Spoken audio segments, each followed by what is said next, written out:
ਮੇਰਾ ਨਾਂ ਮਹਿਮਾ ਹੈ। ਮੇਰੀ ਤੇ ਮੇਰੀ ਮਾਂ ਦੀ ਜ਼ਿੰਦਗੀ ਬਹੁਤ ਦੁੱਖਾਂ ਨਾਲ ਭਰੀ ਹੋਈ ਸੀ। ਉਹ ਕਹਿੰਦੇ ਹਨ, ਜਿਸ ਦਾ ਕੋਈ ਨਹੀਂ ਹੁੰਦਾ ਉਸ ਦਾ ਉੱਪਰ ਵਾਲਾ ਹੁੰਦਾ ਹੈ। ਮੈਂ ਇੱਕ ਜਵਾਨ ਕੁੜੀ ਹਾਂ। ਮੇਰੇ ਪਰਿਵਾਰ ਵਿੱਚ ਮੈਂ ਤੇ ਬਸ ਮੇਰੀ ਮਾਂ ਹੈ, ਜੋ ਕਿ ਬੋਲ ਨਹੀਂ ਸਕਦੀ, ਗੂੰਗੀ ਹੈ।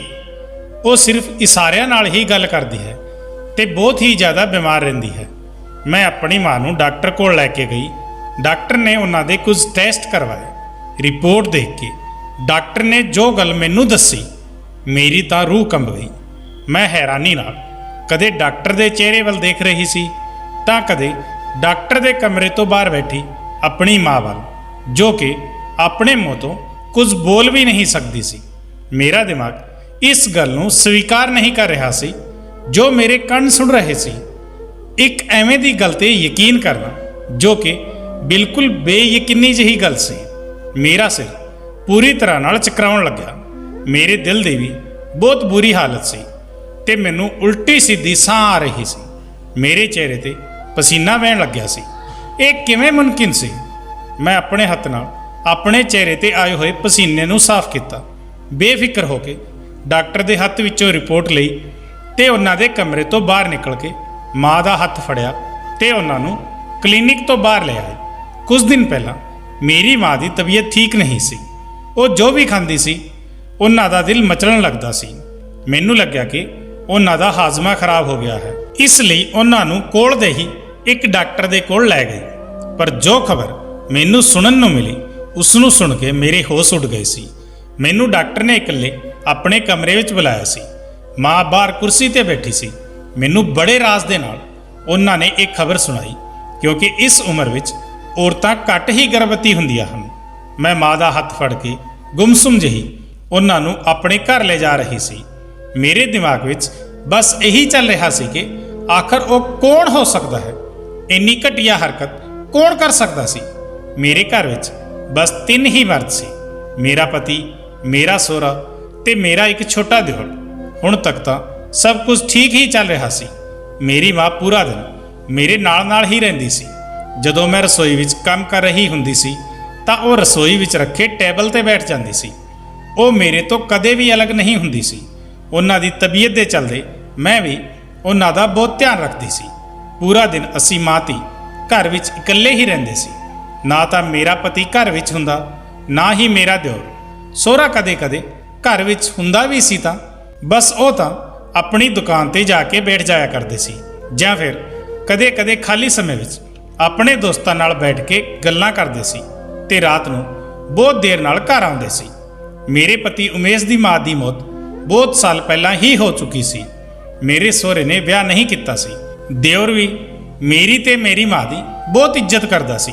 ਜ਼ਿਆਦਾਤਰ ਉਹ ਆਪਣੇ ਕੰਮ ਨਾਲ ਹੀ ਕੰਮ ਰੱਖਦਾ ਸੀ। ਉਸਨੇ ਕਦੇ ਵੀ ਮੇਰੇ ਨਾਲ ਬਦਸਲੂਕੀ ਕਰਨ ਦੀ ਕੋਸ਼ਿਸ਼ ਨਹੀਂ ਕੀਤੀ ਸੀ ਤੇ ਨਾ ਹੀ ਕਦੇ ਮੇਰੀ ਮਾਂ ਨਾਲ।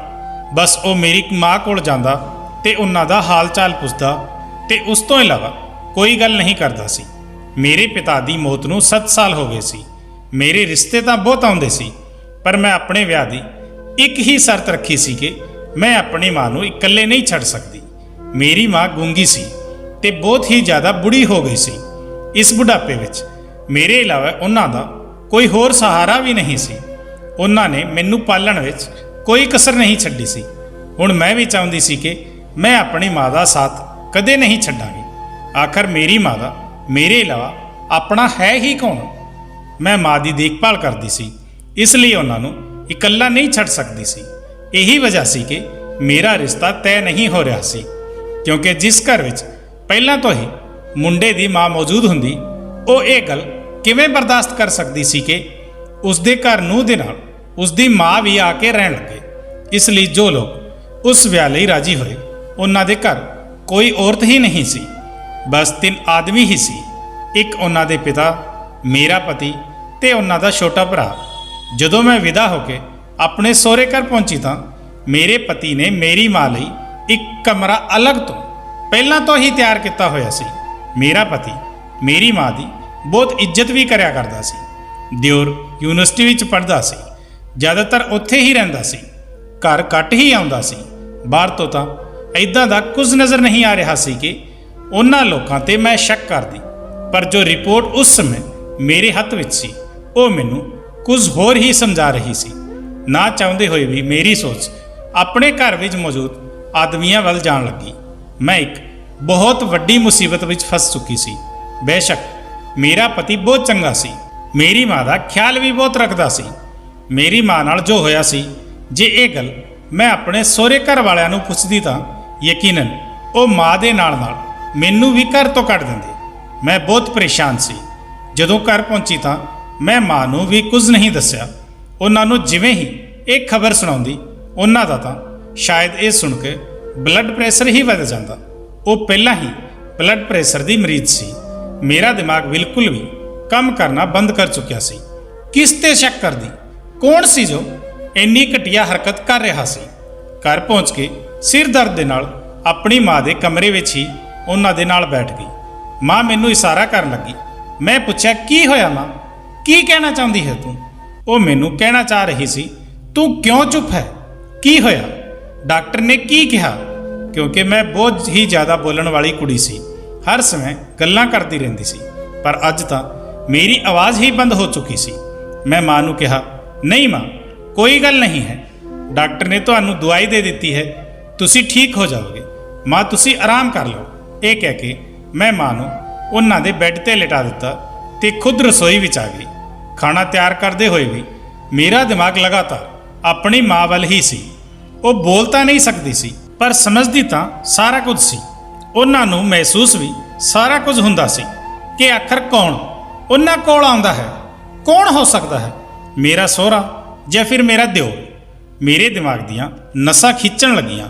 ਮੇਰਾ ਸਿਰ ਦਰਦ ਨਾਲ ਪੂਰੀ ਤਰ੍ਹਾਂ ਨਾਲ ਫਟਿਆ ਜਾ ਰਿਹਾ ਸੀ। ਮੈਨੂੰ ਕੋਈ ਵੀ ਗੱਲ ਸਮਝ ਨਹੀਂ ਆ ਰਹੀ ਸੀ ਕਿ ਆਖਰ ਮੈਂ ਕੀ ਕਰਾਂ, ਕਿਸ ਨਾਲ ਗੱਲ ਕਰਾਂ। ਮੇਰਾ ਪਤੀ ਤਾਂ ਆਪਣੇ ਪਿਤਾ ਤੇ ਭਰਾ ਬਾਰੇ ਕਦੇ ਵੀ ਕੋਈ ਇਦਾਂ ਦੀ ਗੱਲ ਬਰਦਾਸ਼ਤ ਨਹੀਂ ਕਰ ਸਕੇਗਾ, ਤੇ ਮਾਂ ਨਾਲ ਕਿਵੇਂ ਗੱਲ ਕਰਾਂ, ਕਿਵੇਂ ਦੱਸਾਂ? ਜਦੋਂ ਉਮੇਸ਼ ਦਫ਼ਤਰ ਤੋਂ ਵਾਪਸ ਆਇਆ ਤਾਂ ਮੇਰੇ ਲਈ ਇੱਕ ਫੁੱਲਾਂ ਦਾ ਗੁਲਦਸਤਾ ਲੈ ਕੇ ਆਇਆ, ਪਰ ਮੈਂ ਮੁਸਕਰਾ ਵੀ ਨਹੀਂ ਸਕਦੀ ਸੀ। ਮੈਂ ਜਿਸ ਮੁਸੀਬਤ ਤੋਂ ਲੰਘ ਰਹੀ ਸੀ ਉਹ ਮੇਰੇ ਲਈ ਬਰਦਾਸ਼ਤ ਤੋਂ ਬਾਹਰ ਸੀ। ਮੈਨੂੰ ਚੁੱਪ ਦੇਖ ਕੇ ਉਮੇਸ਼ ਮੈਨੂੰ ਕਹਿਣ ਲੱਗਿਆ, ਕੀ ਹੋਇਆ? ਚੁੱਪ ਕਿਉਂ ਹੈ? ਤਬੀਅਤ ਤਾਂ ਠੀਕ ਹੈ ਨਾ ਤੇਰੀ? ਮੈਂ ਕੀ ਜਵਾਬ ਦਿੰਦੀ? ਮੈਂ ਕਿਹਾ ਕਿ ਮੇਰੇ ਸਿਰ ਵਿੱਚ ਬਹੁਤ ਦਰਦ ਹੈ। ਕਹਿਣ ਲੱਗਾ, ਖਾਣਾ ਖਾ ਲੈ, ਫਿਰ ਦਵਾਈ ਲੈ ਲੈ। ਮੈਂ ਸੋਚ ਰਿਹਾ ਸੀ ਕਿ ਖਾਣ ਤੋਂ ਬਾਅਦ ਅਸੀਂ ਸ਼ੋਪਿੰਗ ਤੇ ਚੱਲਾਂਗੇ। ਤੇਰੀ ਤਬੀਅਤ ਠੀਕ ਨਹੀਂ ਹੈ, ਇਸ ਲਈ ਤੂੰ ਆਰਾਮ ਕਰ। ਖਾਣਾ ਖਾ ਕੇ ਮੈਂ ਆਪਣੇ ਕਮਰੇ ਵਿੱਚ ਆ ਗਈ। ਮਾਂ ਦੀ ਰਿਪੋਰਟ ਅਲਮਾਰੀ ਵਿੱਚ ਲੁਕਾ ਦਿੱਤੀ ਤਾਂ ਕਿ ਉਸ ਨੂੰ ਕੋਈ ਦੇਖ ਨਾ ਲਵੇ। ਮੈਂ ਇਹ ਜਾਣਨਾ ਚਾਹੁੰਦੀ ਸੀ ਕਿ ਮਾਂ ਦੇ ਕਮਰੇ ਵਿੱਚ ਕੌਣ ਆਉਂਦਾ ਹੈ। ਰਾਤ ਨੂੰ ਜਦੋਂ ਉਮੇਸ਼ ਕਮਰੇ ਵਿੱਚ ਆਏ ਤਾਂ ਮੈਂ ਕਿਹਾ ਕਿ ਮਾਂ ਦੀ ਤਬੀਅਤ ਕੁਝ ਠੀਕ ਨਹੀਂ ਹੈ। ਉਹ ਮੈਨੂੰ ਮਾਂ ਬਾਰੇ ਪੁੱਛਣ ਲੱਗੇ, ਕੀ ਹੋਇਆ ਮਾਂ ਨੂੰ? ਮੈਂ ਕਿਹਾ ਕਿ ਉਮੇਸ਼, ਅੱਜ ਰਾਤ ਨੂੰ ਮੈਂ ਮਾਂ ਦੇ ਨਾਲ ਸੌਣਾ ਚਾਹੁੰਦੀ ਹਾਂ। ਉਹਨਾਂ ਦੀ ਤਬੀਅਤ ਠੀਕ ਨਹੀਂ ਹੈ। ਮੇਰੀ ਗੱਲ ਸੁਣ ਕੇ ਉਹਨਾਂ ਨੇ ਇਤਰਾਜ਼ ਨਹੀਂ ਕੀਤਾ। ਉਹ ਕਹਿਣ ਲੱਗੇ, ਇਸ ਵਿੱਚ ਪੁੱਛਣ ਵਾਲੀ ਕੀ ਗੱਲ ਹੈ? ਤੂੰ ਜਾ ਆਪਣੀ ਮਾਂ ਦਾ ਧਿਆਨ ਰੱਖ। ਉਮੇਸ਼ ਬਹੁਤ ਚੰਗੇ ਇਨਸਾਨ ਸੀ। ਮੈਨੂੰ ਕਦੇ ਵੀ ਮੇਰੀ ਮਾਂ ਦੇ ਮਾਮਲੇ ਵਿੱਚ ਉਹਨਾਂ ਨੇ ਮੇਰੇ ਨਾਲ ਕਿਸੇ ਵੀ ਤਰ੍ਹਾਂ ਦੀ ਕੋਈ ਸਖਤੀ ਨਹੀਂ ਕੀਤੀ ਸੀ। ਮੈਂ ਮਾਂ ਦੇ ਨਾਲ ਉਹਨਾਂ ਦੇ ਕਮਰੇ ਵਿੱਚ ਜਾ ਕੇ ਲੇਟ ਗਈ, ਪਰ ਨੀਂਦ ਪਿੱਛੋਂ ਉਹਨਾਂ ਨੂੰ ਜੋ ਘਬਰਾਹਟ ਸੀ ਉਹ ਮੈਂ ਮਹਿਸੂਸ ਕਰ ਸਕਦੀ ਸੀ। ਮਾਂ ਦੀ ਘਬਰਾਹਟ ਦੇਖ ਕੇ ਮੇਰੇ ਹੋਸ਼ ਉੱਡ ਗਏ। ਇਸ ਦਾ ਮਤਲਬ ਸੀ ਕੋਈ ਰਾਤ ਨੂੰ ਮੇਰੀ ਮਾਂ ਦੇ ਕੋਲ ਆਉਂਦਾ ਹੈ ਤੇ ਉਹਨਾਂ ਦੇ ਨਾਲ। ਇਹ ਸਾਰਾ ਕੁਝ ਸੋਚ ਕੇ ਮੈਂ ਪੂਰੀ ਰਾਤ ਸੋ ਨਹੀਂ ਪਾਈ। ਸਾਰੀ ਰਾਤ ਕੋਈ ਕਮਰੇ ਵਿੱਚ ਆਇਆ ਵੀ ਨਹੀਂ ਸੀ। ਸਵੇਰੇ ਨਾਸ਼ਤੇ ਤੋਂ ਬਾਅਦ ਉਮੇਸ਼ ਤੇ ਮੇਰਾ ਛੋਟਾ ਦਿਓਰ ਘਰ ਤੋਂ ਚਲੇ ਗਏ। ਮੇਰਾ ਸਹੁਰਾ ਵੀ ਆਪਣੇ ਕਮਰੇ ਵਿੱਚ ਚਲਾ ਗਿਆ। ਮੈਂ ਮਾਂ ਨੂੰ ਆਪਣੇ ਕਮਰੇ ਵਿੱਚ ਲੈ ਆਈ। ਮੈਂ ਮਾਂ ਨੂੰ ਪੁੱਛਿਆ ਕਿ ਰਾਤ ਨੂੰ ਉਹਨਾਂ ਦੇ ਕਮਰੇ ਵਿੱਚ ਕੌਣ ਆਉਂਦਾ ਹੈ। ਜੋ ਕੁਝ ਮੇਰੀ ਮਾਂ ਨੇ ਦੱਸਿਆ ਸੀ ਉਹ ਮੇਰੇ ਹੋਸ਼ ਉਡਾਉਣ ਲਈ ਬਹੁਤ ਸੀ। ਉਹਨਾਂ ਨੇ ਇਸ਼ਾਰਾ ਕਰਦੇ ਹੋਏ ਮੈਨੂੰ ਦੱਸਿਆ ਕਿ ਕੋਈ ਆਦਮੀ ਆਉਂਦਾ ਹੈ ਤੇ ਉਹਨਾਂ ਨੂੰ ਨਸ਼ੇ ਦੀਆਂ ਗੋਲੀਆਂ ਸੁੰਘਾ ਕੇ ਬੇਹੋਸ਼ ਕਰ ਦਿੰਦਾ ਹੈ। ਉਸ ਦੇ ਬਾਅਦ ਉਹਨਾਂ ਨੂੰ ਕੋਈ ਹੋਸ਼ ਨਹੀਂ ਰਹਿੰਦਾ ਕਿ ਉਹਨਾਂ ਦੇ ਨਾਲ ਕੀ ਹੋਇਆ। ਮਾਂ ਨੂੰ ਵੀ ਨਹੀਂ ਪਤਾ ਸੀ ਕਿ ਉਹ ਆਦਮੀ ਕੌਣ ਹੈ। ਮੇਰਾ ਪਹਿਲਾ ਸ਼ੱਕ ਮੇਰੇ ਸਹੁਰੇ ਤੇ ਗਿਆ। ਉਹੀ ਘਰ ਵਿੱਚ ਹਰ ਸਮੇਂ ਮੌਜੂਦ ਹੁੰਦਾ ਸੀ, ਪਰ ਫਿਰ ਇਹ ਵੀ ਖਿਆਲ ਹੋਣ ਲੱਗਿਆ ਕਿ ਉਹ ਤਾਂ ਬਹੁਤ ਚੰਗੇ ਇਨਸਾਨ ਹਨ। ਹਮੇਸ਼ਾ ਹੀ ਰੱਬ ਦੇ ਅੱਗੇ ਆਪਣੀ ਮਰੀ ਹੋਈ ਪਤਨੀ ਦੀ ਆਤਮਾ ਦੀ ਸ਼ਾਂਤੀ ਦੀ ਅਰਦਾਸ ਕਰਦੇ ਰਹਿੰਦੇ ਹਨ। ਮੇਰਾ ਦਿਲ ਬਹੁਤ ਅਜੀਬ ਜਿਹਾ ਹੋਣ ਲੱਗਿਆ ਸੀ। ਇੱਕ ਪਾਸੇ ਤਾਂ ਮੇਰਾ ਸਹੁਰਾ ਜੋ ਬਹੁਤ ਹੀ ਚੰਗਾ ਤੇ ਬਹੁਤ ਹੀ ਜ਼ਿਆਦਾ ਸਮਝਦਾਰ ਇਨਸਾਨ ਸੀ, ਦੂਜੇ ਪਾਸੇ ਮੈਨੂੰ ਆਪਣੇ ਦਿਓਰ ਤੇ ਸ਼ੱਕ ਹੋਣ ਲੱਗਿਆ। ਉਹ ਰਾਤ ਨੂੰ ਬਹੁਤ ਦੇਰ ਤੱਕ ਜਾਗਿਆ ਕਰਦਾ ਸੀ। ਉਸਦੇ ਕਮਰੇ ਤੋਂ ਟੀਵੀ ਦੀ ਆਵਾਜ਼ ਆਉਂਦੀ ਰਹਿੰਦੀ ਸੀ। ਇੱਕ ਵਾਰ ਉਹ ਮੈਨੂੰ ਕਹਿਣ ਲੱਗਿਆ ਕਿ ਤੁਸੀਂ ਬਿਲਕੁਲ ਆਪਣੀ ਮਾਂ ਤੇ ਗਏ ਹੋ। ਤੁਹਾਡੀ ਮਾਂ ਬਹੁਤ ਸੋਹਣੀ ਹੈ। ਤੁਹਾਡੀ ਮਾਂ ਨਹੀਂ ਬਲਕਿ ਤੁਹਾਡੀ ਭੈਣ ਲੱਗਦੀ ਹੈ। ਇਹ ਗੱਲ ਉਸਨੇ ਮੇਰੇ ਵਿਆਹ ਦੇ ਸ਼ੁਰੂ ਦੇ ਦਿਨਾਂ ਵਿੱਚ ਹੀ ਕੀਤੀ ਸੀ। ਮੈਂ ਹੱਸ ਕੇ ਟਾਲ ਦਿੱਤੀ ਸੀ। ਹੁਣ ਦਿਮਾਗ ਵਿੱਚ ਆਉਂਦੇ ਹੀ ਮੇਰੇ ਅੰਦਰ ਇੱਕ ਅੱਗ ਜਿਹੀ ਲੱਗਣ ਲੱਗੀ ਸੀ ਤੇ ਇਹ ਸਾਰੀਆਂ ਗੱਲਾਂ ਮੈਨੂੰ ਬਰਦਾਸ਼ਤ ਤੋਂ ਬਾਹਰ ਸੀ। ਕੋਈ ਮੇਰੀ ਮਾਂ ਨੂੰ ਬੇਹੋਸ਼ ਕਰਕੇ ਉਹਨਾਂ ਨਾਲ ਜ਼ਬਰਦਸਤੀ ਕਰਦਾ ਸੀ। ਮੇਰੀ ਮਾਂ ਨੂੰ ਮਹਿਸੂਸ ਹੁੰਦਾ ਸੀ ਕਿ ਉਸ ਨਾਲ ਕੁਝ ਗਲਤ ਕੰਮ ਕੀਤਾ ਜਾ ਰਿਹਾ ਹੈ, ਪਰ ਉਹ ਬੇਹੋਸ਼ੀ ਵਿੱਚ ਹੁੰਦੀ ਸੀ। ਉਹ ਜੋ ਵੀ ਸੀ ਉਸ ਨੂੰ ਸ਼ਰਮ ਨਹੀਂ ਆਉਂਦੀ ਸੀ। ਇੱਕ ਗੂੰਗੀ ਤੇ ਬਿਮਾਰ ਔਰਤ ਨੂੰ ਆਪਣੀ ਹਵਸ ਦਾ ਨਿਸ਼ਾਨਾ ਬਣਾਉਂਦੇ ਹੋਏ ਮੇਰੀ ਬੇਬਸੀ ਇਹ ਸੀ ਕਿ ਜੇ ਮੈਂ ਆਵਾਜ਼ ਉਠਾਉਂਦੀ ਤਾਂ ਤਲਾਕ ਦਾ ਦਾਗ ਮੈਨੂੰ ਮਿਲ ਜਾਂਦਾ। ਉਮੇਸ਼ ਲੱਖ ਚੰਗਾ ਸੀ, ਪਰ ਆਪਣੇ ਪਿਤਾ ਦੇ ਖਿਲਾਫ ਉਹ ਕੋਈ ਗੱਲ ਨਹੀਂ ਸੁਣ ਸਕੇਗਾ, ਨਾ ਹੀ ਉਹਨਾਂ ਦੇ ਖਿਲਾਫ ਕੋਈ ਗੱਲ ਮੰਨੇਗਾ, ਕਿਉਂਕਿ ਜਿੰਨੀ ਉਹ ਮੇਰੀ ਮਾਂ ਦੀ ਇੱਜ਼ਤ ਕਰਦਾ ਸੀ ਓਨੀ ਹੀ ਉਹ ਆਪਣੇ ਪਿਤਾ ਦੀ ਵੀ ਇੱਜ਼ਤ ਕਰਦਾ ਸੀ। ਵੈਸੇ ਤਾਂ ਮੇਰਾ ਸਹੁਰਾ ਵੀ ਮੇਰੀ ਮਾਂ ਨੂੰ ਭੈਣ ਕਹਿੰਦਾ ਸੀ। ਮੇਰੇ ਸਾਹਮਣੇ ਤਾਂ ਉਹਨਾਂ ਨੇ ਕਦੇ ਨਜ਼ਰ ਉਠਾ ਕੇ ਵੀ ਮੇਰੀ ਮਾਂ ਵੱਲ ਨਹੀਂ ਦੇਖਿਆ ਸੀ, ਪਰ ਜੋ ਕੁਝ ਉਹ ਸਰਾਫਤ ਦੀ ਆੜ ਵਿੱਚ ਕਰ ਰਹੇ ਸੀ ਉਹ ਬਹੁਤ ਘਟੀਆ ਕੰਮ ਸੀ। ਮੈਨੂੰ ਆਪਣੇ ਸਹੁਰੇ ਤੇ ਗੁੱਸਾ ਆਉਣ ਲੱਗਿਆ। ਮੈਨੂੰ ਯਾਦ ਆਉਣ ਲੱਗਿਆ ਜਦੋਂ ਮੈਂ ਕੰਮ ਕਰਦੀ ਸੀ ਤਾਂ ਮਾਂ ਮੇਰੇ ਨਾਲ ਰਸੋਈ ਵਿੱਚ ਹੁੰਦੀ ਸੀ। ਮੇਰਾ ਸਹੁਰਾ ਕਦੇ ਰਸੋਈ ਵਿੱਚ ਆ ਕੇ ਮੈਨੂੰ ਕਹਿਣ ਲੱਗਦਾ ਕਿ ਮੈਂ ਉਹਨਾਂ ਦੇ ਕਮਰੇ ਦੀ ਚਾਦਰ ਬਦਲ ਦੇਵਾਂ। ਮੈਂ ਤਾਂ ਰਸੋਈ ਤੋਂ ਨਿਕਲ ਕੇ ਉਹਨਾਂ ਦੇ ਕਮਰੇ ਵਿੱਚ ਜਾਂਦੀ ਤੇ ਜਦੋਂ ਉਹਨਾਂ ਦੇ ਕਮਰੇ ਦੀ ਸਫਾਈ ਕਰਕੇ ਆਉਂਦੀ ਤਾਂ ਉਹ ਰਸੋਈ ਵਿੱਚ ਆਪਣੇ ਲਈ ਚਾਹ ਬਣਾ ਰਹੇ ਹੁੰਦੇ। ਜਦੋਂ ਮੈਂ ਰਸੋਈ ਵਿੱਚ ਆਉਂਦੀ ਤਾਂ ਕਹਿੰਦੇ, ਮੈਂ ਸੋਚਿਆ ਤੂੰ ਥੱਕ ਗਈ ਹੋਵੇਗੀ, ਇਸ ਲਈ ਮੈਂ ਖੁਦ ਚਾਹ ਬਣਾ ਲਈ, ਤੇ ਮੈਨੂੰ ਮੁਸਕਰਾ ਕੇ ਦੇਖ ਕੇ ਆਪਣਾ ਕੱਪ ਉਠਾ ਕੇ ਰਸੋਈ ਤੋਂ ਨਿਕਲ ਜਾਂਦੇ। ਉਸ ਸਮੇਂ ਤਾਂ ਮੈਨੂੰ ਇਹ ਗੱਲ ਆਮ ਜਿਹੀ ਲੱਗੀ ਸੀ, ਪਰ ਹੁਣ ਤਾਂ ਹਰ ਆਮ ਜਿਹੀ ਗੱਲ ਤੇ ਮੈਨੂੰ ਸ਼ੱਕ ਹੋਣ ਲੱਗਿਆ ਸੀ। ਇੱਕ ਵਾਰ ਉਹ ਬਾਜ਼ਾਰ ਵਿੱਚੋਂ ਮੇਰੇ ਲਈ ਫਲ ਲੈ ਕੇ ਆਏ ਤਾਂ 1 ਕਿਲੋ ਅਲੱਗ ਤੋਂ ਮੈਨੂੰ ਫੜਾ ਦਿੱਤੇ। ਕਹਿਣ ਲੱਗੇ, ਤੇਰੀ ਮਾਂ ਬਹੁਤ ਕਮਜ਼ੋਰ ਹੁੰਦੀ ਜਾ ਰਹੀ ਹੈ, ਤੂੰ ਸ਼ਾਇਦ ਝਿਜਕ ਦੀ ਵਜ੍ਹਾ ਨਾਲ ਉਹਨਾਂ ਲਈ ਕੁਝ ਨਹੀਂ ਮੰਗਵਾਉਂਦੀ ਹੈ, ਇਸ ਲਈ ਇਹ ਸਭ ਉਹਨਾਂ ਨੂੰ ਦੇ ਦੇਣਾ। ਉਸ ਸਮੇਂ ਮੈਨੂੰ ਇਦਾਂ ਲੱਗਿਆ ਕਿ ਉਹ ਮੇਰੀ ਮਾਂ ਦਾ ਅਹਿਸਾਸ ਕਰ ਰਹੇ ਹਨ। ਮੇਰੀ ਰਾਤ ਨੂੰ ਅੱਖ ਖੁੱਲੀ ਤਾਂ ਮੈਂ ਦੇਖਿਆ ਉਮੇਸ਼ ਕਮਰੇ ਵਿੱਚ ਨਹੀਂ ਸੀ। ਫਿਰ ਉਹ ਜਦੋਂ ਕਮਰੇ ਵਿੱਚ ਆਏ ਤਾਂ ਮੈਂ ਪੁੱਛਿਆ ਕਿ ਕਿੱਥੇ ਗਏ ਸੀ, ਤਾਂ ਉਹ ਕਹਿਣ ਲੱਗਿਆ, ਮੈਨੂੰ ਸਿਗਰਟ ਪੀਣ ਦੀ ਆਦਤ ਹੈ। ਰਾਤ ਨੂੰ ਜਦੋਂ ਪਿਤਾ ਜੀ ਗੂੜੀ ਨੀਂਦ ਵਿੱਚ ਸੋ ਜਾਂਦੇ ਹਨ ਤਾਂ ਮੈਂ ਛੱਤ ਤੇ ਜਾ ਕੇ ਸਿਗਰਟ ਪੀ ਲੈਂਦਾ ਹਾਂ, ਨਹੀਂ ਤਾਂ ਪਿਤਾ ਜੀ ਨੂੰ ਤੁਰੰਤ ਸਿਗਰਟ ਦੀ ਬਦਬੂ ਆ ਜਾਂਦੀ ਹੈ ਤੇ ਉਹ ਮੈਨੂੰ ਗੁੱਸਾ ਕਰਦੇ ਹਨ। ਮੈਂ ਮੁਸਕਰਾ ਕੇ ਕਿਹਾ ਕਿ ਉਹ ਤੁਹਾਡੇ ਫਾਇਦੇ ਦੀ ਹੀ ਗੱਲ ਕਰਦੇ ਹਨ। ਉਹ ਮਾਮੂਲੀ ਜਿਹੀ ਗੱਲਾਂ ਜੋ ਆਮ ਘਰ ਵਿੱਚ ਹੋ ਜਾਂਦੀਆਂ ਹਨ। ਮੈਨੂੰ ਉਹਨਾਂ ਸਾਰੀਆਂ ਗੱਲਾਂ ਤੇ ਸ਼ੱਕ ਹੋਣ ਲੱਗਿਆ ਸੀ। ਮੇਰੀ ਮਾਂ ਇਸ ਉਮਰ ਵਿੱਚ ਇੱਕ ਬਹੁਤ ਵੱਡੀ ਪਰੇਸ਼ਾਨੀ ਵਿੱਚ ਪੈ ਚੁੱਕੀ ਸੀ। ਇੱਕ ਐਦਾਂ ਦੀ ਤਕਲੀਫ ਵਿੱਚ ਸੀ ਜਿਸ ਤੋਂ ਉਹ ਅਣਜਾਣ ਸੀ ਤੇ ਮੇਰੇ ਲਈ ਹਰ ਪਲ ਪਰੇਸ਼ਾਨੀ ਭਰਿਆ ਲੰਘ ਰਿਹਾ ਸੀ। ਮੈਂ ਕਿਵੇਂ ਆਪਣੀ ਮਾਂ ਨੂੰ ਇਹ ਸੱਚ ਦੱਸਦੀ ਜੋ ਮੈਂ ਡਾਕਟਰ ਤੋਂ ਸੁਣ ਕੇ ਆ ਰਹੀ ਸੀ। ਉਹ ਨਾ ਤਾਂ ਬੋਲ ਸਕਦੀ ਸੀ ਤੇ ਨਾ ਹੀ ਆਪਣੀ ਪਰੇਸ਼ਾਨੀ ਕਿਸੇ ਨੂੰ ਦੱਸ ਸਕਦੀ ਸੀ। ਉਹ ਨਾ ਵੀ ਦੱਸਦੀ ਤਾਂ ਇਹ ਗੱਲ ਕਿਹੜਾ ਲੁਕੀ ਰਹਿ ਜਾਂਦੀ। ਉਹ ਬਾਹਰ ਤੋਂ ਤਾਂ ਚੁੱਪ ਸੀ, ਪਰ ਅੰਦਰ ਤੋਂ ਕਿੰਨੀ ਪਰੇਸ਼ਾਨੀ ਤੇ ਤਕਲੀਫ ਨਾਲ ਲੰਘ ਰਹੀ ਸੀ ਮੈਂ ਹੀ ਜਾਣਦੀ ਸੀ। ਹੁਣ ਮੈਂ ਰੋਜ਼ ਉਮੇਸ਼ ਨੂੰ ਬਹਾਨਾ ਬਣਾਉਂਦੀ ਕਿ ਮਾਂ ਦੀ ਤਬੀਅਤ ਠੀਕ ਨਹੀਂ ਹੈ, ਮੈਂ ਆਪਣੀ ਮਾਂ ਦੇ ਕੋਲ ਸੌਣ ਜਾ ਰਹੀ ਹਾਂ। ਸਾਰੀ ਰਾਤ ਮੈਨੂੰ ਉਸ ਸ਼ਖਸ ਦਾ ਇੰਤਜ਼ਾਰ ਰਹਿੰਦਾ ਜੋ ਮੇਰੀ ਮਾਂ ਨੂੰ ਇੰਨੀਆਂ ਪਰੇਸ਼ਾਨੀਆਂ ਦਿੰਦਾ ਸੀ। ਕੁਝ ਦਿਨ ਤਾਂ ਉਮੇਸ਼ ਚੁੱਪ ਰਿਹਾ, ਪਰ ਉਸ ਦੇ ਬਾਅਦ ਮੂੰਹ ਤੋਂ ਤਾਂ ਕਦੇ ਉਹਨਾਂ ਨੇ ਕੁਝ ਨਹੀਂ ਕਿਹਾ, ਪਰ ਉਹ ਮੇਰੇ ਨਾਲ ਕੁਝ ਉਖੜੇ ਰਹਿਣ ਲੱਗੇ ਸੀ। ਉਹਨਾਂ ਦੀਆਂ ਨਜ਼ਰਾਂ ਵਿੱਚ ਮੇਰੇ ਲਈ ਸ਼ਿਕਾਇਤਾਂ ਦਿਖਾਈ ਦੇ ਰਹੀ ਸੀ। ਮੇਰੇ ਵਿਆਹ ਨੂੰ ਕੁਝ ਮਹੀਨੇ ਲੰਘ ਗਏ ਸੀ। ਉਹ ਮੈਨੂੰ ਬਹੁਤ ਪਿਆਰ ਕਰਦਾ ਸੀ। ਸਾਰਾ ਦਿਨ ਉਹ ਦਫ਼ਤਰ ਵਿੱਚ ਗੁਜ਼ਾਰ ਕੇ ਆਉਂਦੇ ਤਾਂ ਰਾਤ ਨੂੰ ਉਹ ਕੁਝ ਸਮਾਂ ਮੇਰੇ ਨਾਲ ਬਿਤਾਉਣਾ ਚਾਹੁੰਦੇ ਸੀ, ਪਰ ਮੈਂ ਖੁਦ ਜਿਸ ਦਿਮਾਗੀ ਉਲਝਣ ਦਾ ਸ਼ਿਕਾਰ ਸੀ, ਮੈਨੂੰ ਉਮੇਸ਼ ਦੀ ਇਸ ਇੱਛਾ ਦਾ ਕਦੇ ਅਹਿਸਾਸ ਨਹੀਂ ਸੀ ਤੇ ਹੁਣ ਤਾਂ ਮੈਂ ਉਹਨਾਂ ਦੇ ਕੰਮ ਕਰਨਾ ਵੀ ਭੁੱਲ ਜਾਂਦੀ ਸੀ। ਰਾਤ ਨੂੰ ਉਮੇਸ਼ ਦੇ ਕੱਪੜੇ ਵੀ ਪ੍ਰੈਸ ਕਰਨਾ ਭੁੱਲ ਗਈ ਸੀ। ਉਹ ਪਹਿਲਾਂ ਹੀ ਮੇਰੇ ਨਾਲ ਉਖੜੇ ਜਿਹੇ ਸੀ। ਫਿਰ ਸਵੇਰੇ ਦਫ਼ਤਰ ਲਈ ਲੇਟ ਹੋ ਗਏ ਤਾਂ ਗੁੱਸੇ ਦੇ ਮਾਰੇ ਖੁਦ ਹੀ ਆਪਣੇ ਕੱਪੜੇ ਪ੍ਰੈਸ ਕਰਨ ਲੱਗੀ। ਜਦੋਂ ਮੈਂ ਕੱਪੜੇ ਪ੍ਰੈਸ ਕਰਨ ਲਈ ਕਿਹਾ ਤਾਂ ਮੈਨੂੰ ਗੁੱਸੇ ਵਿੱਚ ਆ ਕੇ ਬੋਲੇ ਕਿ ਤੂੰ ਬਸ ਆਪਣੀ ਮਾਂ ਦੀ ਸੇਵਾ ਕਰਿਆ ਕਰ, ਤੇਰੇ ਲਈ ਬਸ ਇੱਕੋ ਹੀ ਕੰਮ ਜ਼ਰੂਰੀ ਹੈ। ਉਹ ਇਸ ਸਮੇਂ ਇੰਨੇ ਗੁੱਸੇ ਵਿੱਚ ਸੀ ਕਿ ਮੇਰੀ ਕੋਈ ਗੱਲ ਨਹੀਂ ਸੁਣ ਰਹੇ ਸੀ। ਮੈਂ ਕਿਹਾ, ਨਾਸ਼ਤਾ ਕਿਵੇਂ ਬਣਿਆ ਹੈ? ਉਹ ਤਾਂ ਬਿਨਾਂ ਨਾਸ਼ਤਾ ਕੀਤੇ ਹੀ ਦਫ਼ਤਰ ਚਲੇ ਗਏ। ਮੈਂ ਆਪਣੀ ਮਾਂ ਦੀ ਵਜ੍ਹਾ ਨਾਲ ਬਹੁਤ ਪਰੇਸ਼ਾਨ ਸੀ। ਇਸ ਸਮੇਂ ਉਮੇਸ਼ ਦਾ ਸੁਭਾਅ ਦੇਖ ਕੇ ਹੋਰ ਵੀ ਜ਼ਿਆਦਾ ਟੈਨਸ਼ਨ ਵਿੱਚ ਆ ਗਈ। ਮੈਂ ਆਪਣੇ ਕਮਰੇ ਵਿੱਚ ਬੈਠ ਕੇ ਰੋਣ ਲੱਗੀ। ਰਾਤ ਨੂੰ ਵੀ ਉਮੇਸ਼ ਦਾ ਮੂਡ ਬਹੁਤ ਹੀ ਖਰਾਬ ਸੀ, ਇਸ ਲਈ ਮੈਂ ਮਾਂ ਦੇ ਕਮਰੇ ਵਿੱਚ ਜਾਣ ਬਾਰੇ ਪੁੱਛਿਆ ਹੀ ਨਹੀਂ। ਉਮੇਸ਼ ਤੋਂ ਆਪਣੀ ਗਲਤੀ ਦੀ ਮਾਫੀ ਮੈਂ ਪਹਿਲਾਂ ਹੀ ਮੰਗ ਲਈ ਸੀ, ਪਰ ਉਹ ਕਹਿਣ ਲੱਗੀ ਕਿ ਮਾਫੀ ਮੰਗ ਕੇ ਮੈਨੂੰ ਸ਼ਰਮਿੰਦਾ ਨਾ ਕਰ। ਤੈਨੂੰ ਸਮਝਣਾ ਚਾਹੀਦਾ ਹੈ, ਮੈਨੂੰ ਪੂਰਾ ਦਿਨ ਤੇਰੇ ਨਾਲ ਗੱਲ ਕਰਨ ਦਾ ਵੀ ਮੌਕਾ ਨਹੀਂ ਮਿਲਦਾ। ਰਾਤ ਨੂੰ ਜਦੋਂ ਮੈਂ ਤੇਰੇ ਨਾਲ ਗੱਲ ਕਰਨ ਦੀ ਕੋਸ਼ਿਸ਼ ਕਰਦਾ ਹਾਂ, ਉਸ ਸਮੇਂ ਤੇਰੇ ਕੋਲ ਮੇਰੇ ਲਈ ਸਮਾਂ ਹੀ ਨਹੀਂ ਹੁੰਦਾ। ਫਿਰ ਜਿਵੇਂ ਤਿਵੇਂ ਕਰਕੇ ਮੈਂ ਉਹਨਾਂ ਨੂੰ ਮਨਾ ਲਿਆ। ਉਹ ਜਲਦੀ ਨਾਲ ਰਾਜ਼ੀ ਵੀ ਹੋ ਗਏ ਸੀ, ਪਰ ਅਗਲੀ ਸਵੇਰ ਮਾਂ ਇਸ਼ਾਰੇ ਨਾਲ ਕਹਿਣ ਲੱਗੀ ਕਿ ਕੱਲ ਰਾਤ ਨੂੰ ਤੂੰ ਮੇਰੇ ਕੋਲ ਕਿਉਂ ਨਹੀਂ ਸੋਈ। ਉਹ ਆਇਆ ਸੀ ਤੇ ਉਹ ਰਾਤ ਮੇਰੇ ਲਈ ਬਹੁਤ ਹੀ ਦਰਦਨਾਕ ਸੀ। ਮਾਂ ਮੇਰੇ ਗਲ ਲੱਗ ਕੇ ਰੋਣ ਲੱਗੀ ਸੀ। ਮੇਰਾ ਦਿਲ ਤਾਂ ਟੁੱਟ ਕੇ ਹੀ ਰਹਿ ਗਿਆ ਸੀ ਕਿ ਇਸ ਸ਼ਖਸ ਦਾ ਕੀ ਕਰਾਂ। ਮੇਰੇ ਹੰਝੂ ਵਹਿਣ ਲੱਗੇ ਸੀ। ਕੌਣ ਸੀ ਜੋ ਇਹ ਸਭ ਕਰ ਰਿਹਾ ਸੀ? ਨਾ ਮੇਰਾ ਇਸ ਸ਼ਹਿਰ ਵਿੱਚ ਕੋਈ ਰਿਸ਼ਤੇਦਾਰ ਸੀ, ਨਾ ਹੀ ਕੋਈ ਆਪਣਾ ਜਿਸ ਤੇ ਮੈਂ ਭਰੋਸਾ ਕਰਕੇ ਆਪਣੀ ਮਾਂ ਨੂੰ ਛੱਡ ਦਿੰਦੀ, ਤੇ ਉਹ ਬੋਲ ਵੀ ਨਹੀਂ ਸਕਦੀ ਸੀ। ਮੈਂ ਉਹਨਾਂ ਦੇ ਰਹਿਣ ਦਾ ਅਲੱਗ ਇੰਤਜ਼ਾਮ ਕਰ ਦਿੰਦੀ, ਪਰ ਉਹ ਇੱਕ ਮਜਬੂਰ ਜਿਹੀ ਔਰਤ ਸੀ। ਉਹਨਾਂ ਨੂੰ ਬਾਥਰੂਮ ਵੀ ਮੈਂ ਲੈ ਕੇ ਜਾਂਦੀ ਸੀ। ਬੁਢਾਪੇ ਕਾਰਨ ਉਹਨਾਂ ਨੂੰ ਚੱਲਣ ਵਿੱਚ ਵੀ ਬਹੁਤ ਪਰੇਸ਼ਾਨੀ ਆਉਂਦੀ ਸੀ। ਮੈਂ ਹੁਣ ਇਸ ਉਲਝਣ ਤੋਂ ਨਿਕਲ ਨਹੀਂ ਸਕੀ ਸੀ ਕਿ ਕੀ ਕਰਾਂ ਤੇ ਕੀ ਨਾ ਕਰਾਂ।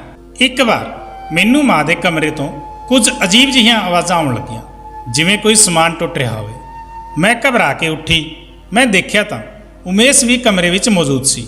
ਮੈਂ ਉੱਠ ਕੇ ਫਟਾਫਟ ਬਾਹਰ ਨਿਕਲੀ ਤਾਂ ਮੇਰਾ ਦਿਓਰ ਮਾਂ ਦੇ ਕਮਰੇ ਵਿੱਚ ਸੀ ਤੇ ਮਾਂ ਕੁਝ ਕਹਿਣ ਦੀ ਕੋਸ਼ਿਸ਼ ਕਰ ਰਹੀ ਸੀ। ਉਹ ਇੰਨੀ ਘਬਰਾਈ ਹੋਈ ਸੀ ਕਿ ਮੈਂ ਉਹਨਾਂ ਦੀ ਗੱਲ ਨਹੀਂ ਸਮਝ ਪਾ ਰਹੀ ਸੀ। ਬਸ ਮਾਂ ਆਪਣੇ ਸੱਜੇ ਖੱਬੇ ਆਪਣੇ ਹੱਥ ਹਿਲਾਈ ਜਾ ਰਹੀ ਸੀ, ਜਿਵੇਂ ਕਿਸੇ ਤੋਂ ਆਪਣੇ ਆਪ ਨੂੰ ਛੁਡਵਾਉਣ ਦੀ ਕੋਸ਼ਿਸ਼ ਕਰ ਰਹੀ ਸੀ। ਮੇਰਾ ਦਿਓਰ ਮੇਰੀ ਮਾਂ ਦੇ ਬੈੱਡ ਤੋਂ ਥੋੜੀ ਦੂਰੀ ਤੇ ਖੜਾ ਸੀ। ਮੈਨੂੰ ਦੇਖ ਕੇ ਉਹ ਵੀ ਘਬਰਾ ਗਿਆ। ਮੈਨੂੰ ਲੱਗਿਆ ਕਿ ਸ਼ਾਇਦ ਮਾਂ ਦੀ ਇਸ ਹਾਲਤ ਦਾ ਜ਼ਿੰਮੇਦਾਰ ਉਹ ਹੈ। ਮੈਂ ਗੁੱਸੇ ਵਿੱਚ ਉਸ ਕੋਲ ਜਾ ਕੇ ਉਸ ਦਾ ਗਲ ਫੜਿਆ ਤੇ ਉਸ ਨੂੰ ਝੰਜੋੜ ਕੇ ਰੱਖ ਦਿੱਤਾ। ਮੈਂ ਕਿਹਾ ਕਿ ਤੈਨੂੰ ਸ਼ਰਮ ਨਹੀਂ ਆਉਂਦੀ? ਮੇਰੀ ਮਾਂ ਨਾਲ ਐਦਾਂ ਦੀ ਘਟੀਆ ਹਰਕਤ ਕਰਦੇ ਹੋਏ ਉਸ ਦਾ ਤਾਂ ਰੰਗ ਹੀ ਬਦਲ ਗਿਆ। ਕਹਿਣ ਲੱਗਿਆ, ਭਾਬੀ ਤੂੰ ਕੀ ਬੋਲ ਰਹੀ ਹੈ? ਪਾਗਲ ਹੋ ਗਈ ਹੈ? ਮੈਂ ਤਾਂ ਤੁਹਾਡੀ ਮਾਂ ਨੂੰ ਦੇਖਣ ਆਇਆ ਸੀ ਕਿ ਕਮਰੇ ਵਿੱਚ ਕਿਸ ਦੀਆਂ ਆਵਾਜ਼ਾਂ ਆ ਰਹੀਆਂ ਹਨ। ਮੈਂ ਕਿਹਾ ਕਿ ਤੂੰ ਝੂਠ ਬੋਲ ਰਿਹਾ ਹੈ, ਮੈਨੂੰ ਦੇਖ ਕੇ ਬਹਾਨੇ ਬਣਾ ਰਿਹਾ ਹੈ। ਤੂੰ ਰੋਜ਼ ਮੇਰੀ ਮਾਂ ਨੂੰ ਹਵਸ ਦਾ ਨਿਸ਼ਾਨਾ ਬਣਾਉਂਦਾ ਹੈ। ਮੇਰੇ ਚਿੱਲਾਉਣ ਤੇ ਮੇਰਾ ਸਹੁਰਾ ਤੇ ਪਤੀ ਦੋਵੇਂ ਵੀ ਉੱਥੇ ਪਹੁੰਚ ਗਏ। ਮੇਰਾ ਦਿਓਰ ਆਪਣਾ ਗਿਰੇਬਾਨ ਮੇਰੇ ਤੋਂ ਛੁਟਾਉਣ ਦੀ ਕੋਸ਼ਿਸ਼ ਕਰ ਰਿਹਾ ਸੀ। ਮੇਰਾ ਪਤੀ ਵੀ ਮੇਰੇ ਕੋਲ ਆ ਕੇ ਖੜਾ ਹੋ ਗਿਆ। ਮੇਰਾ ਦਿਓਰ ਉਸ ਸਮੇਂ ਗੁੱਸੇ ਵਿੱਚ ਭੜਕ ਕੇ ਕਹਿਣ ਲੱਗਿਆ ਕਿ ਤੁਹਾਡੀ ਮਾਂ ਮੇਰੀ ਮਾਂ ਵਰਗੀ ਹੈ, ਤੁਹਾਨੂੰ ਸ਼ਰਮ ਆਉਣੀ ਚਾਹੀਦੀ ਹੈ ਇੱਦਾਂ ਦਾ ਇਲਜ਼ਾਮ ਲਗਾਉਂਦੇ ਹੋਏ। ਮੈਂ ਤਾਂ ਸੋ ਰਿਹਾ ਸੀ। ਤੁਹਾਡੀ ਮਾਂ ਦੇ ਕਮਰੇ ਵਿੱਚ ਕੁਝ ਡਿੱਗਣ ਦੀ ਆਵਾਜ਼ ਸੁਣ ਕੇ ਮੈਂ ਇੱਥੇ ਭੱਜਿਆ ਚਲਾ ਆਇਆ। ਅਜੇ ਮੈਂ ਉਹਨਾਂ ਨੂੰ ਪੁੱਛਣ ਹੀ ਵਾਲਾ ਸੀ ਕਿ ਤੁਸੀਂ ਚਲੇ ਆਏ। ਮੈਂ ਉਸ ਨੂੰ ਕਿਹਾ ਕਿ ਨਹੀਂ, ਤੂੰ ਝੂਠ ਬੋਲ ਰਿਹਾ ਹੈ। ਮੇਰੇ ਪਤੀ ਨੇ ਮੇਰੇ ਹੱਥੋਂ ਮੇਰੇ ਦਿਓਰ ਦਾ ਗਿਰੇਬਾਨ ਛੁਟਾਇਆ ਤੇ ਮੈਨੂੰ ਗੁੱਸੇ ਨਾਲ ਕਹਿਣ ਲੱਗਿਆ ਕਿ ਤੂੰ ਇੰਨੀ ਰਾਤ ਨੂੰ ਕੀ ਤਮਾਸ਼ਾ ਲਗਾ ਰੱਖਿਆ ਹੈ? ਰਾਤ ਦੇ ਇਸ ਸਮੇਂ ਤੂੰ ਇੰਨਾ ਕਿਉਂ ਚੀਕ ਰਹੀ ਹੈ? ਆਲੇ ਦੁਆਲੇ ਦੇ ਗੁਆਂਢੀ ਕੀ ਸੋਚਣਗੇ ਸਾਡੇ ਬਾਰੇ ਵਿੱਚ? ਉਮੇਸ਼ ਦੀ ਗੱਲ ਨੂੰ ਨਜ਼ਰਅੰਦਾਜ਼ ਕਰਕੇ ਮੈਂ ਕਹਿਣ ਲੱਗੀ ਕਿ ਤੇਰਾ ਭਰਾ ਚੰਗਾ ਮੁੰਡਾ ਨਹੀਂ ਹੈ। ਇਹ ਰੋਜ਼ ਰਾਤ ਨੂੰ ਮੇਰੀ ਮਾਂ ਨੂੰ ਬੇਹੋਸ਼ ਕਰਕੇ ਉਹਨਾਂ ਨਾਲ ਮੇਰੀ ਗੱਲ ਅਜੇ ਇੱਥੇ ਪਹੁੰਚੀ ਹੀ ਸੀ ਕਿ ਉਮੇਸ਼ ਨੇ ਮੇਰੇ ਮੂੰਹ ਤੇ ਇੱਕ ਜ਼ੋਰਦਾਰ ਥੱਪੜ ਦੇ ਮਾਰਿਆ। ਮੈਂ ਦੂਰ ਜਾ ਕੇ ਡਿੱਗੀ। ਉਮੇਸ਼ ਨੇ ਕਿਹਾ, ਕੀ ਬਕਵਾਸ ਕਰ ਰਹੀ ਹੈ ਤੂੰ? ਜੋ ਤੇਰੇ ਮੂੰਹ ਵਿੱਚ ਆਵੇਗਾ ਤੂੰ ਬੋਲ ਦੇਵੇਗੀ। ਤੂੰ ਹੁੰਦੀ ਕੌਣ ਹੈ ਮੇਰੇ ਭਰਾ ਤੇ ਇਲਜ਼ਾਮ ਲਗਾਉਣ ਵਾਲੀ? ਮੇਰਾ ਸਹੁਰਾ ਵੀ ਬਹੁਤ ਗੁੱਸੇ ਵਿੱਚ ਆ ਗਿਆ।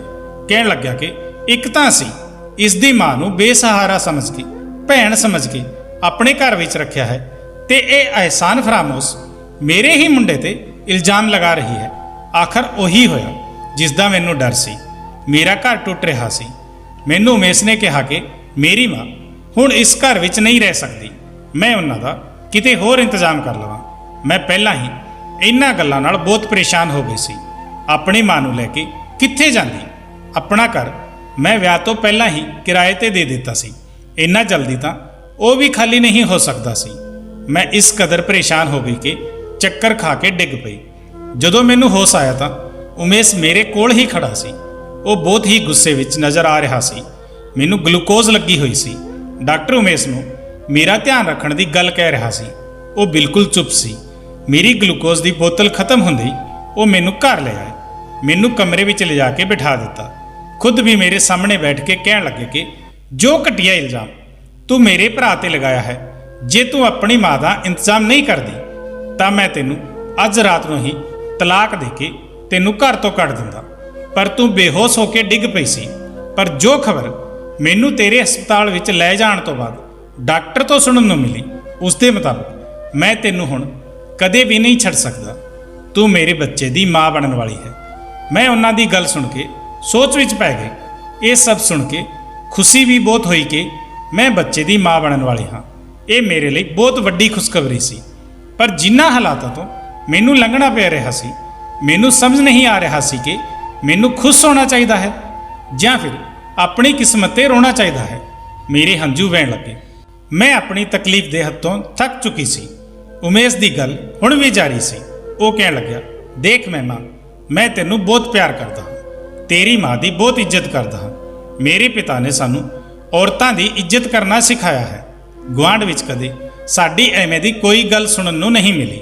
ਜੋ ਇਲਜ਼ਾਮ ਤੂੰ ਮੇਰੇ ਭਾਈ ਤੇ ਲਗਾਇਆ ਹੈ ਉਹ ਸਰਾਸਰ ਗਲਤ ਹੈ। ਚੰਗਾ ਇਹ ਹੋਵੇਗਾ ਕਿ ਤੂੰ ਉਸ ਤੋਂ ਮਾਫੀ ਮੰਗ ਲੈ। ਪਿਤਾ ਜੀ ਬਹੁਤ ਗੁੱਸੇ ਵਿੱਚ ਹਨ। ਜੇ ਤੂੰ ਮਾਫੀ ਨਹੀਂ ਮੰਗੀ ਤਾਂ ਤੇਰੀ ਮਾਂ ਇੱਥੇ ਨਹੀਂ ਰਹਿ ਸਕੇਗੀ। ਹੁਣ ਤੂੰ ਸੋਚ ਲੈ ਕਿ ਤੈਨੂੰ ਕੀ ਕਰਨਾ ਹੈ। ਮੈਨੂੰ ਤਾਂ ਇਹ ਸੋਚ ਕੇ ਹੈਰਾਨੀ ਹੋਈ ਕਿ ਤੂੰ ਇਦਾਂ ਸੋਚ ਕਿਵੇਂ ਲਿਆ। ਉਹ ਮੈਨੂੰ ਹੈਰਾਨੀ ਨਾਲ ਦੇਖ ਕੇ ਕਹਿ ਰਿਹਾ ਸੀ। ਮੈਂ ਉੱਠ ਕੇ ਆਪਣੀ ਮਾਂ ਦੀ ਰਿਪੋਰਟ ਉਮੇਸ਼ ਦੇ ਸਾਹਮਣੇ ਰੱਖ ਦਿੱਤੀ ਤੇ ਰੋਣ ਲੱਗੀ। ਉਮੇਸ਼ ਨੇ ਹੈਰਾਨੀ ਨਾਲ ਉਸ ਰਿਪੋਰਟ ਨੂੰ ਆਪਣੇ ਹੱਥ ਵਿੱਚ ਲਿਆ ਤੇ ਖੋਲ੍ਹ ਕੇ ਪੜ੍ਹਨ ਲੱਗਿਆ। ਝਟਕਾ ਤਾਂ ਉਸ ਨੂੰ ਵੀ ਲੱਗਿਆ ਸੀ। ਉਹ ਵਾਰ-ਵਾਰ ਰਿਪੋਰਟ ਪੜ੍ਹਨ ਲੱਗਿਆ। ਮੈਂ ਉੱਚੀ-ਉੱਚੀ ਰੋਣ ਲੱਗੀ। ਮੈਂ ਕਿਹਾ ਕਿ ਇਸ ਨੂੰ ਪੜ੍ਹ ਕੇ ਮੈਨੂੰ ਕੀ ਸੋਚਣਾ ਚਾਹੀਦਾ ਹੈ।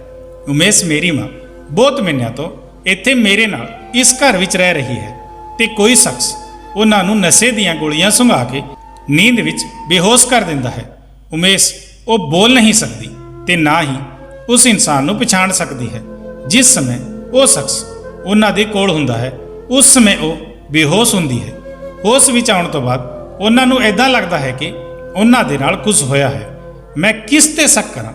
ਉਮੇਸ਼, ਮੈਨੂੰ ਤੇਰੇ ਭਰਾ ਤੋਂ ਮਾਫੀ ਮੰਗਣ ਵਿੱਚ ਕੋਈ ਇਤਰਾਜ਼ ਨਹੀਂ ਹੈ। ਮੈਂ ਆਪਣਾ ਘਰ ਬਚਾਉਣ ਲਈ ਤੇਰੇ ਭਰਾ ਦੇ ਅੱਗੇ ਹੱਥ ਜੋੜ ਕੇ ਮਾਫੀ ਮੰਗ ਲਵਾਂਗੀ। ਪਰ ਮੈਨੂੰ ਦੱਸ ਕੇ ਜਿਸ ਤਕਲੀਫ ਵਿੱਚੋਂ ਮੈਂ ਤੇ ਮੇਰੀ ਮਾਂ ਲੰਘ ਰਹੀ ਹਾਂ, ਉਸ ਦਾ ਜ਼ਿੰਮੇਵਾਰ ਕੌਣ ਹੈ? ਤੂੰ ਮੇਰਾ ਪਤੀ ਹੈ, ਪਰਮੇਸ਼ਵਰ ਹੈ। ਤੁਹਾਡੀ ਸ਼ਰਾਫਤ ਦੀ ਮਿਸਾਲ ਮੈਂ ਗੁਆਂਢੀਆਂ ਤੋਂ ਕਿਉਂ ਲਵਾਂ? ਤੁਸੀਂ ਮੈਨੂੰ ਦੱਸੋ ਕਿ ਮੇਰੀ ਮਾਂ ਤੁਹਾਡੇ ਘਰ ਵਿੱਚ ਰਹਿੰਦੇ ਹੋਏ ਵੀ ਮਹਿਫੂਜ਼ ਕਿਉਂ ਨਹੀਂ ਹੈ? ਇਸ ਦਾ ਕਸੂਰਵਾਰ ਕੌਣ ਹੈ? ਮੈਨੂੰ ਤਲਾਕ ਦੇ ਕੇ ਘਰ ਤੋਂ ਕੱਢ ਦੇਣਾ ਤੁਹਾਡੇ ਲਈ ਆਸਾਨ ਹੈ ਤਾਂ ਕਿ ਤੁਹਾਨੂੰ ਲੋਕਾਂ ਨੂੰ ਝੂਠੀ ਸ਼ਰਾਫਤ ਦਾ ਵੀ ਭਰਮ ਰਹਿ ਜਾਵੇ। ਜੇ ਤੁਸੀਂ ਸੱਚੇ ਹੋ ਤਾਂ ਮੈਨੂੰ ਇੱਕ DNA ਦੀ ਰਿਪੋਰਟ ਦਿਖਾ ਦਿਓ, ਸੱਚ ਸਾਹਮਣੇ ਆ ਜਾਵੇਗਾ। ਤੇ ਜੇ ਕਸੂਰਵਾਰ ਤੁਹਾਡੇ ਵਿੱਚੋਂ ਕੋਈ ਹੋਇਆ ਤਾਂ ਇਹ ਵੀ ਦੱਸ ਦੇਣਾ ਕਿ ਉਸ ਨੂੰ ਕੀ ਸਜ਼ਾ ਦਿੱਤੀ ਜਾਵੇਗੀ। ਮੈਂ ਗੁੱਸੇ ਵਿੱਚ ਆ ਕੇ ਕਿਹਾ ਸੀ। ਉਮੇਸ਼ ਨੇ ਕਿਹਾ ਕਿ ਜੇ ਕਸੂਰਵਾਰ ਸਾਡੇ ਵਿੱਚੋਂ ਕੋਈ ਹੋਇਆ ਤਾਂ ਤੂੰ ਉਸ ਨੂੰ ਪੁਲਿਸ ਦੇ ਹਵਾਲੇ ਕਰ ਦੇਣਾ। ਕੁਝ ਹੀ ਦਿਨਾਂ ਬਾਅਦ ਤਿੰਨਾਂ ਦੀ ਰਿਪੋਰਟ ਸਾਡੇ ਸਾਹਮਣੇ ਸੀ। ਜਦੋਂ ਮੈਂ ਰਿਪੋਰਟ ਦੇਖੀ ਤਾਂ ਮੇਰੇ ਹੋਸ਼ ਹੀ ਉੱਡ ਗਏ। DNA ਦੇ ਮੁਤਾਬਕ ਉਹ ਤਿੰਨੇ ਬੇਕਸੂਰ ਸੀ। ਮੈਂ ਇਹ ਵੀ ਸਮਝ ਲੈਂਦੀ ਕਿ ਉਹਨਾਂ ਨੇ ਰਿਪੋਰਟ ਗਲਤ ਬਣਵਾਈ ਹੈ, ਪਰ ਉਮੇਸ਼ ਮੈਨੂੰ ਖੁਦ ਹਸਪਤਾਲ ਲੈ ਕੇ ਗਏ ਸੀ। ਜਿਸ ਲੈਬੋਰੇਟਰੀ ਤੋਂ ਟੈਸਟ ਹੋਇਆ ਸੀ ਉਹ ਇੱਕ ਮਸ਼ਹੂਰ ਲੈਬ ਸੀ। ਹੁਣ ਤਾਂ ਮੈਂ ਹੋਰ ਵੀ ਉਲਝਣ ਵਿੱਚ ਫਸ ਗਈ ਸੀ। ਕੌਣ ਸੀ ਜੋ ਮੇਰੀ ਮਾਂ ਨਾਲ ਇਹ ਸਭ ਕਰ ਰਿਹਾ ਸੀ? ਉਮੇਸ਼ ਨੇ ਮੇਰੀ ਮਾਂ ਦੇ ਕਮਰੇ ਵਿੱਚ ਕੈਮਰੇ ਲਗਵਾ ਦਿੱਤੇ ਤਾਂ ਕਿ ਸਾਨੂੰ ਪਤਾ ਚੱਲ ਸਕੇ ਕਿ ਉਹ ਕੌਣ ਸੀ।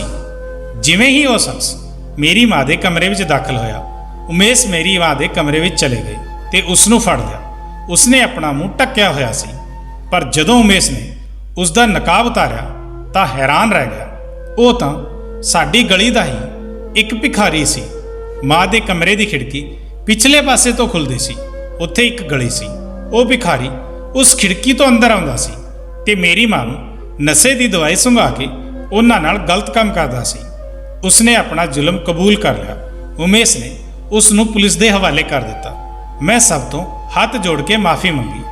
ਉਮੇਸ਼ ਦੇ ਨਾਲ ਜਾ ਕੇ ਮੈਂ ਆਪਣੀ ਮਾਂ ਦਾ DNA ਵੀ ਕਰਵਾ ਰਹੀ ਸੀ। ਫਿਰ ਇਹ ਸੋਚਿਆ ਕਿ ਹਰ ਇਨਸਾਨ ਬੁਰਾ ਨਹੀਂ ਹੁੰਦਾ। ਕਦੇ-ਕਦੇ ਐਵੇਂ ਹੁੰਦਾ ਹੈ ਕਿ ਜਿਵੇਂ ਸਾਡੇ ਸਾਹਮਣੇ ਹੁੰਦਾ ਹੈ, ਅਸਲ ਵਿੱਚ ਉਹ ਸੱਚ ਨਹੀਂ ਹੁੰਦਾ। ਇਸ ਲਈ ਕਿਸੇ ਤੇ ਇਲਜ਼ਾਮ ਲਗਾਉਣ ਤੋਂ ਪਹਿਲਾਂ ਸਾਰੀ ਸੱਚਾਈ ਪਤਾ ਕਰ ਲੈਣੀ ਚਾਹੀਦੀ ਹੈ। ਪਰ ਮੇਰੀ ਗੁੰਗੀ ਮਾਂ ਵਿਚਾਰੀ, ਮੈਂ ਉਹਨਾਂ ਨੂੰ ਕਦੇ ਇਕੱਲਾ ਨਹੀਂ ਛੱਡ ਸਕਦੀ ਸੀ ਤੇ ਮੇਰੇ ਪਰਿਵਾਰ ਨੇ ਵੀ ਮੇਰਾ ਬਹੁਤ ਸਾਥ ਦਿੱਤਾ ਸੀ। ਮੇਰਾ ਪਤੀ ਤੇ ਮੇਰਾ ਦਿਓਰ, ਅਸੀਂ ਸਾਰੇ ਲੋਕ ਖੁਸ਼ੀ-ਖੁਸ਼ੀ ਆਪਣੇ ਘਰ ਵਿੱਚ ਰਹਿਣ ਲੱਗੇ। ਜੋ ਵੀ ਗਲਤਫਹਿਮੀਆਂ ਸਾਡੇ ਲੋਕਾਂ ਦੇ ਵਿੱਚ ਆ ਗਈਆਂ ਸੀ, ਉਹ ਸਾਰੀਆਂ ਖਤਮ ਹੋ ਚੁੱਕੀਆਂ ਸੀ। ਦੋਸਤੋ, ਇਸ ਬਾਰੇ ਤੁਹਾਡੇ ਕੀ ਵਿਚਾਰ ਹਨ? ਕਮੈਂਟ ਜ਼ਰੂਰ ਕਰਨਾ।